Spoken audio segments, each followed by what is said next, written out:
Hi kids, it's Sam. It's time for another edition of Sam T Storytime. And here is a special guest. It's Whiskers. Say hi, Whiskers. Hello there, everybody. So Whiskers, what story are we going to do? How about Corduroy? I think that's a great idea, Whiskers. Would you like to hear the story? Oh, yeah. So, the name of this story is Corduroy. It was written and illustrated by Don Freeman. Corduroy is a bear who once lived in the toy department of a big store. Day after day, he waited with all the other animals and dolls for somebody to come along and take him home. The store was always filled with shoppers buying all sorts of things, but no one ever seemed to want a small bear in green overalls. Then one morning, a little girl stopped and looked straight into Corduroy's bright eyes. "Oh, Mommy," she said, "look, there's the very bear I've always wanted." "Not today, dear," her mother sighed. "I've spent too much already. Besides, he doesn't look new. He's lost a button to one of his shoulder straps." Corduroy watched them sadly as they walked away. "I didn't know I'd lost a button," he said to himself. "Tonight I'll go and see if I can find it."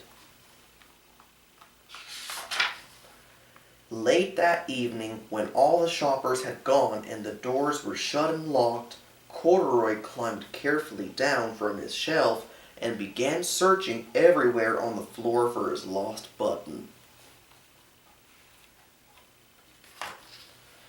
Suddenly, he felt the floor moving under him. Quite by accident, he had stepped onto an escalator, and up he went. Could this be a mountain? He wondered. "I think I've always wanted to climb a mountain."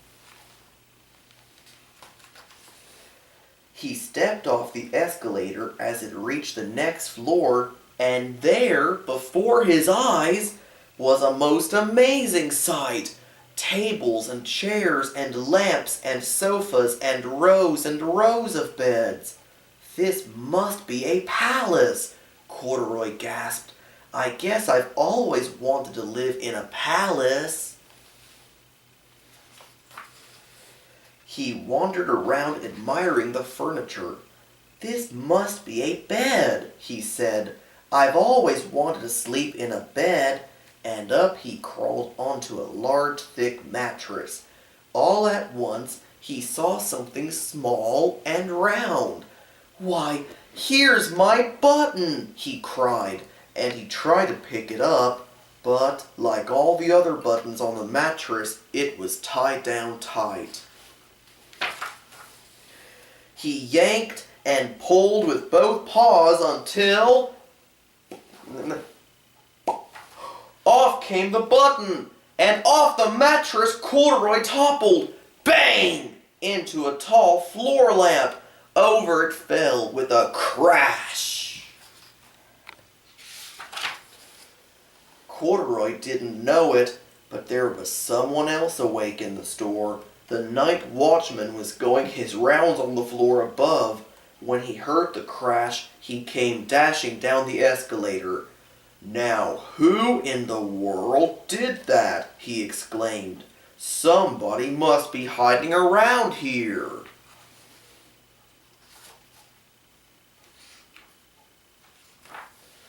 He flashed his light under and over sofas and beds until he came to the biggest bed of all, and there he saw two fuzzy brown ears sticking up from under the covers.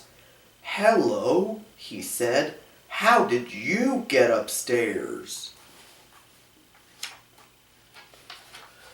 The watchman tucked Corduroy under his arm and carried him down the escalator and set him on the shelf in the toy department with the other animals and dolls.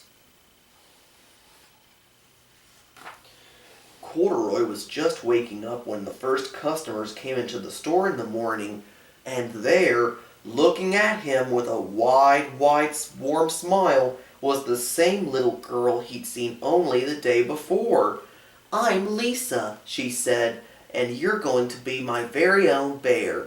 Last night I counted what I've saved in my piggy bank, and my mother said I could bring you home." "Shall I put him in a box for you?" the saleslady asked. "Oh, no, thank you," Lisa answered, and she carried Corduroy home in her arms. She ran all the way up 4 flights of stairs into her family's apartment and straight to her own room.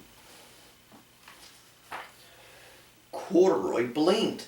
There was a chair and a chest of drawers, and alongside a girl-sized bed stood a little bed just the right size for him.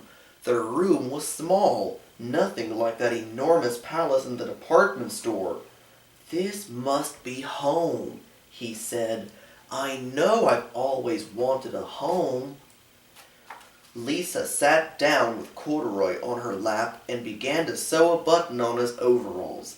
"I like you the way you are," she said, "but you'll be more comfortable with your shoulder strap fastened." "You must be a friend," said Corduroy. "I've always wanted a friend." "Me too," said Lisa, and gave him a big hug. You see, Whiskers, Corduroy did found his button and a new home with Lisa.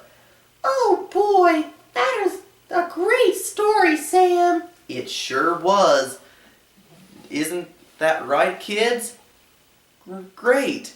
Well, so long, and come back soon for another episode of Sam T Storytime. Say bye, Whiskers. Bye-bye.